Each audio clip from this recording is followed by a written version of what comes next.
ಸದ್ಯ ಗ್ಯಾರಂಟಿ ಜೋಶ್ನಲ್ಲಿರುವಂತಹ ಸರ್ಕಾರಕ್ಕೆ ಬರಗಾಲವೇ ಚುನಾವಣೆಯಲ್ಲಿ ಕಂಟಕವಾಗುವಂತಹ ಸಾಧ್ಯತೆ ಕಂಡುಬರ್ತಾ ಇದೆ. ಒಂದ್ ಕಡೆ ರಾಜ್ಯಾದ್ಯಂತ ನೀರಿಗಾಗಿ ಹಾಹಾಕಾರ ಇದೆ, ಮತ್ತೊಂದು ಕಡೆ ಬೆಳೆ ಪರಿಹಾರ ಸಿಕ್ಕಿಲ್ಲ ಅನ್ನುವಂಥದ್ದು ರೈತರ ಕೂಗಾಗಿದೆ. ಇದನ್ನೇ ಅಸ್ತ್ರವನ್ನಾಗಿ ಮಾಡಿಕೊಳ್ಳೋಕೆ ಸಜ್ಜಾಗಿವೆ ಬಿಜೆಪಿ ಹಾಗೆ ಜೆಡಿಎಸ್.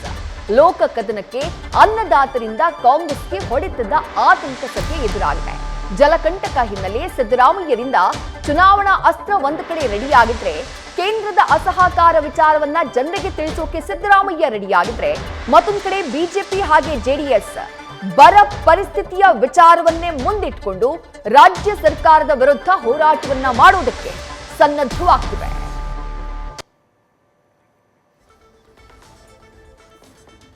ಗ್ಯಾರಂಟಿ ಜೋಶ್ನಲ್ಲಿರುವಂತಹ ರಾಜ್ಯ ಸರ್ಕಾರ ಗ್ಯಾರಂಟಿ ಸಮಾವೇಶಗಳ ಮೂಲಕ ಫಲಾನುಭವಿಗಳನ್ನ ಒಟ್ಟುಗೂಡಿಸಿ ರಾಜ್ಯ ಸರ್ಕಾರ ನಿಮಗೆ ಕೊಡ್ತಾ ಇರುವಂತಹ ನೆರವನ್ನ ನೆನಪು ಮಾಡ್ಕೊಳ್ಳಿ, ನಮ್ಮ ಸಹಕಾರವನ್ನ ನೆನಪು ಮಾಡ್ಕೊಳ್ಳಿ, ನಮಗೆ ವೋಟ್ ಹಾಕಿ ಅಂತ ಹೇಳಿ ಮನವಿಯನ್ನ ಮಾಡ್ಕೊಳ್ತಾ ಇದೆ. ಮತ್ತೊಂದು ಕಡೆ ಬಿಜೆಪಿ ಹಾಗೆ ಜೆಡಿಎಸ್ ನೇರವಾಗಿ ಬರಗಾಲದ ವಿಚಾರವನ್ನ ಬಳಸಿಕೊಂಡು ರಾಜ್ಯ ಕಾಂಗ್ರೆಸ್ ಸರ್ಕಾರದ ಮೇಲೆ ಅಟ್ಯಾಕ್ ಮಾಡೋದಕ್ಕೆ ಮುಂದಾಗಿವೆ.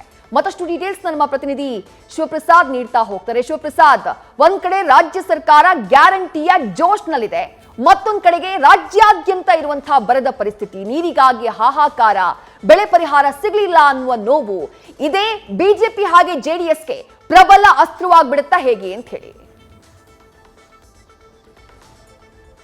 ಖಂಡಿತವಾಗಿ ವಿದ್ಯಾಶ್ರೀ, ಈ ಬಾರಿಯ ಲೋಕಸಭೆ ಚುನಾವಣೆಯ ಈ ಸಂದರ್ಭದಲ್ಲಿ ಸಹಜವಾಗಿ ಬರದ ವಿಚಾರ ಕುರಿತಂತೆ ಸಾಕಷ್ಟು ಚರ್ಚೆ ಆಗ್ತಾ ಇದೆ. ಪ್ರಮುಖವಾಗಿ ಪ್ರತಿಪಕ್ಷಗಳಾದಂಥ ಬಿಜೆಪಿ ಮತ್ತು ಜೆಡಿಎಸ್ ಪಕ್ಷದ ನಾಯಕರುಗಳು ಬರದ ನಿರ್ವಹಣೆ ಕುರಿತಂತೆ ರಾಜ್ಯ ಸರ್ಕಾರದ ಮುಖ್ಯಸ್ಥರನ್ನ ಪ್ರಶ್ನೆ ಮಾಡ್ತಾ ಇದ್ದಾರೆ. ಸದ್ಯ ಪ್ರತಿ ಚುನಾವಣೆ ಬಂದಂಥ ಸಂದರ್ಭದಲ್ಲೂ ಕೂಡ ಯಾವ ರೀತಿ ಕೇಂದ್ರ ಸರ್ಕಾರ ನಡ್ಕೊಳ್ತು ಎಂಬುದರ ಬಗ್ಗೆ ಕೂಡ ಸರ್ಕಾರ, ಅದರಲ್ಲೂ ಪ್ರಮುಖವಾಗಿ ಸಿಎಂ ಸಿದ್ದರಾಮಯ್ಯ ಕೇಂದ್ರ ಸರ್ಕಾರದ ಧೋರಣೆಗಳ ವಿರುದ್ಧ ಪ್ರಮುಖವಾಗಿ ರಾಜ್ಯಕ್ಕೆ ಬರಬೇಕಾದಂಥ GST ಹಣ ಇರ್ಬೋದು, ಮತ್ತೆ ಬರ ಮತ್ತೆ ನೆರೆ ಪರಿಹಾರದ ಮನವಿಯನ್ನ ಯಾವ ರೀತಿ ಸ್ಪಂದಿಸಿದ್ರು ಎಂಬತಕ್ಕಂಥ ವಿಚಾರ ಕುರಿತಂತೆ ಸಿದ್ದರಾಮಯ್ಯ ಅವರು ಪ್ರತಿಯಾಗಿ ಈ ವಿಚಾರಗಳನ್ನು ಪ್ರಸ್ತಾಪ ಮಾಡ್ತಾ ಇದ್ದಾರೆ. ಒಂದ್ ಕಡೆ ಆಡಳಿತ ಮತ್ತೆ ಪ್ರತಿಪಕ್ಷಗಳು ಬರದ ವಿಚಾರ ಕುರಿತಂತೆ ತಮ್ಮದೇ ಆದಂಥ ಅಭಿಪ್ರಾಯಗಳನ್ನ ಮತ್ತೆ ಕೇಂದ್ರ ಸರ್ಕಾರದ ಅಸಹಕಾರ ವಿಚಾರ ಮತ್ತೆ ಯಾವ ರೀತಿ ಸ್ಪಂದನೆ ಮಾಡಿದೆ ಎಂಬತಕ್ಕಂಥ ವಿಚಾರಗಳನ್ನ ಪ್ರಸ್ತಾಪ ಮಾಡ್ತಾ ಇದ್ರೆ, ಈ ವಿಚಾರ ಕುರಿತಂತೆ ಅಂದ್ರೆ ಕೇಂದ್ರ ಸರ್ಕಾರ ಪದೇ ಪದೇ ಯಾವ ರೀತಿ ರಾಜ್ಯವನ್ನ ನಿರ್ಲಕ್ಷ್ಯ ಮಾಡ್ತಾ ಬಂದಿದೆ. ಸದ್ಯ ಈಗ ಕಾಂಗ್ರೆಸ್ ಸರ್ಕಾರ ಆಡಳಿತದಲ್ಲಿದ್ದರೂ ಸಹಿತವಾಗಿ ಹಿಂದೆ ಬಿಜೆಪಿ ಇದ್ದಂಥ ಸಂದರ್ಭದಲ್ಲೂ ಕೂಡ ರಾಜ್ಯಕ್ಕೆ ಕೊಡಬೇಕಾದಂಥ ತೆರಿಗೆ ಹಣವನ್ನ ಅಂದ್ರೆ GST ಹಣವನ್ನ ಕೊಟ್ಟಿಲ್ಲ ಎಂಬತಕ್ಕಂಥ ವಿಚಾರವನ್ನ ಪ್ರಸ್ತಾಪ ಮಾಡ್ತಾ ಇದ್ದಾರೆ. ಈಗಾಗಲೇ ನನ್ನ ತೆರಿಗೆ ನನ್ನ ಹಕ್ಕು ಎಂಬತಕ್ಕಂಥ ವಿಚಾರ ಕುರಿತಂತೆ ದೊಡ್ಡ ಮಟ್ಟದ ಆಂದೋಲನವನ್ನು ಕೂಡ ಮಾಡಿದ್ರು. ಈಗ ಲೋಕಸಭೆ ಚುನಾವಣೆಯ ಈ ಸಂದರ್ಭದಲ್ಲಿ ಕೇಂದ್ರ ಸರ್ಕಾರ ಯಾವ ರೀತಿ ರಾಜ್ಯವನ್ನ ಕಡೆಗಣನೆ ಮಾಡ್ತಾ ಇದೆ, ರಾಜ್ಯದಲ್ಲಿ ನಾಯಕರುಗಳು ಅಂದ್ರೆ ಬಿಜೆಪಿ ಜೆಡಿಎಸ್ ನಾಯಕರು ರಾಜ್ಯ ಸರ್ಕಾರದತ್ತ ಬಟ್ಟು ಮಾಡ್ತಾ ಇದ್ದಾರೆ, ಬರವನ್ನ ಸರಿಯಾಗಿ ಸಮರ್ಪಕವಾಗಿ ನಿರ್ವಹಣೆ ಮಾಡ್ತಾ ಇಲ್ಲ, ರೈತರಿಗೆ ಸಮರ್ಪಕವಾಗಿ ಸ್ಪಂದಿಸ್ತಾ ಇಲ್ಲ ಎಂಬತಕ್ಕಂಥ ವಿಚಾರವನ್ನ ಮಾತನಾಡ್ತಾ ಇದ್ದಾರೆ.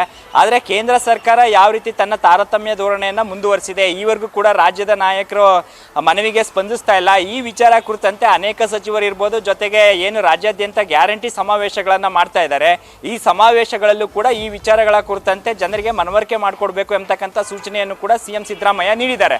ಅದಕ್ಕೆ ಪ್ರತಿಯಾಗಿ ಪ್ರತಿಯೊಂದು ಗ್ಯಾರಂಟಿ ಸಮಾವೇಶಗಳ ಸಂದರ್ಭದಲ್ಲೂ ಕೂಡ ಕೇಂದ್ರ ಸರ್ಕಾರದ ವಿಚಾರಗಳನ್ನು ಪ್ರಸ್ತಾಪ ಮಾಡಿ ಕೇಂದ್ರ ಸರ್ಕಾರ ಯಾವ ರೀತಿ ಅಸಹಕಾರ ನೀಡ್ತಾ ಇದೆ ಎಂಬತಕ್ಕಂಥ ವಿಚಾರದ ಜೊತೆಗೆ ಇತರ ಭಾಗಗಳಲ್ಲೂ ಕೂಡ ಈ ವಿಚಾರವನ್ನ ಪ್ರಸ್ತಾಪ ಮಾಡಬೇಕು ಎಂಬತಕ್ಕಂಥ ಸೂಚನೆಯನ್ನ ಖುದ್ದು ಸಿಎಂ ಸಿದ್ದರಾಮಯ್ಯ ಸಚಿವರಿಗೆ ನೀಡಿರ್ತಕ್ಕಂಥದ್ದು. ವಿದ್ಯಾಶ್ರೀ, ಥ್ಯಾಂಕ್ ಯು ಶಿವಪ್ರಸಾದ್ ತಮ್ಮೆಲ್ಲ ಡೀಟೇಲ್ಸ್ಗೆ.